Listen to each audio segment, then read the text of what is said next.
why should harm reductionists support law enforcement? And I said, since I'm one of the harm reductionists in the room, I should probably answer that myself. Okay. And I can can I give you a little fuel to start with first? I would love some fuel. Just a little fuel. I can tell you that somewhere, probably through the streets of New York City, I've climbed on multiple roofs, worked in multiple boroughs, been through various houses and apartments. I've seen people that are with us and that are people that are no longer with us. All right. I've used handcuffs over 1,000 times and watched handcuffs get placed on people more than that. Somewhere along the way through all of that, you want to keep your head up and believe that you're doing the right thing for your community. You're doing the right thing for the people that you swore to protect. In that thought, I would like to think that people would come to my aid and my assistance and think just as highly of me, the job that I'm doing, the support that I'm actually providing for them. They're going to offer that support back for me. I like to think that when a school teacher goes to school, there's not going to be a student that's going to throw a brick up through the classroom and hit her in the head. If that situation is possible, we need to do what we can to minimize that. I would like to think that as guns are on the street, we're going to do what we can to minimize the number of guns on the street so that we can prevent law enforcement people from getting hurt. I would like to think that if there's programs that are available that can prevent law enforcement people from being stuck by a needle and then just living with just the fear and the notion of the fact that they can become ill or possibly die from any diseases that are apparent. I would like to think that anybody that could step forward and say anything that's to the positive side of saying let's get something like that done, it's paramount. It can't be dismissed. So yes, as a reductionist, Robert, you need to support law enforcement fully, as I know you do. but yeah, that's just a personal belief I have. Yeah, one thing I want to say is oftentimes, with working with some of the injection drug user community, we tend to just think about the arrest portion around the drug use. But, that's not all law enforcement does, and they're just, they're executing the law, right? They're there to maintain public order. And they also have a lot of really great community programs that oftentimes don't get talked up enough.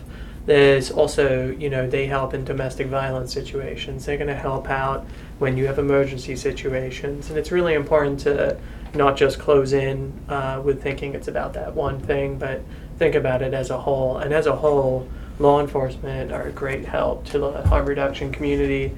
I used to run a syringe exchange, and sometimes people would come in and they may have a disagreement.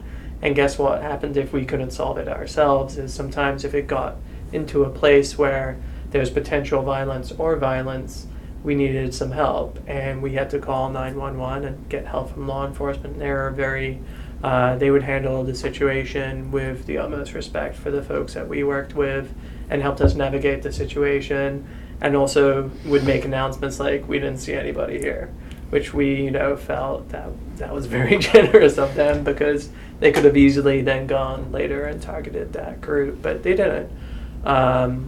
And, there's lots of situations where we need assistance in maintaining public order, and it's really important to think about it as a whole. And the other thing is they're just doing what's in the law. Mm-hmm. If law enforcement and people who use drugs don't like the law, they can engage in advocacy activities to change the law. And so it's really important that folks think about it.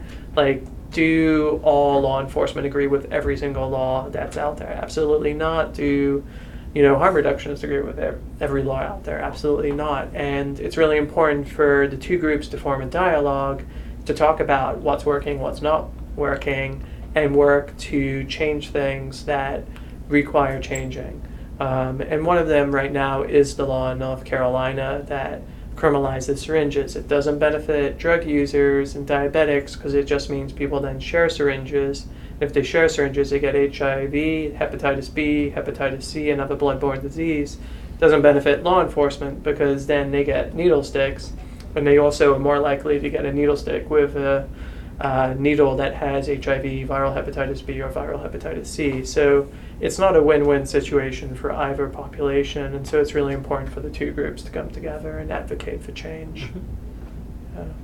I agree. I think that law enforcement and harm reductionists, I think the two terms in many ways are synonymous. I think that I think you hit the nail on the head when you said that we get too preoccupied with making an arrest and dealing with the criminal end of things. Where when I was a law enforcement officer, I always saw the arrest as a tool that I used to facilitate the greater good that is the law. Like I would use that arrest as a means of enforcing what the essence of the law is.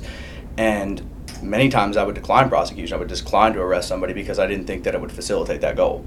And I think that we do get too preoccupied with just arresting someone when the overall goal is to reduce harm. You guys were police officers up north, here in North Carolina and further south. It's very common to see public safety departments rather than police departments, and they combine fire, they combine EMS, they combine police all under one kind of unit, for lack of a better term. They're all on the same dispatch radio frequency. They talk to one another, and I think that public safety is a better term for what a police officer does more than law enforcement. I think that we are there to protect the public. That's the primary goal, and harm reduction protects the public. One thing I did want to say, mixing all those statements, is if law enforcement departments around North Carolina and the South want to learn more about these issues that we're talking about today, that North Carolina Harm Reduction Coalition is willing to go to any department in North Carolina and any department in the South that we can get to and train individuals on how to be safer with the current laws that they got, and also talk about what other states are doing in the South, and talk about what's worked and what hasn't worked with needle stick reduction and drug paraphernalia stick reduction, especially with the crack pipes. The other options that we do have for folks is we can teach people about different street drugs on the street, talk about how to best work with people of transgender experience and sex workers, talk about how to maintain personal safety when on the job. And all these are really important things to have in your arsenal, and our agency will do it all for free. With that, we'll close, and I'd like to thank everybody for their time today. That's great. And if you want to check out any of the other North Carolina videos that we have up on the web right now, you can find them on www.nchrc.org.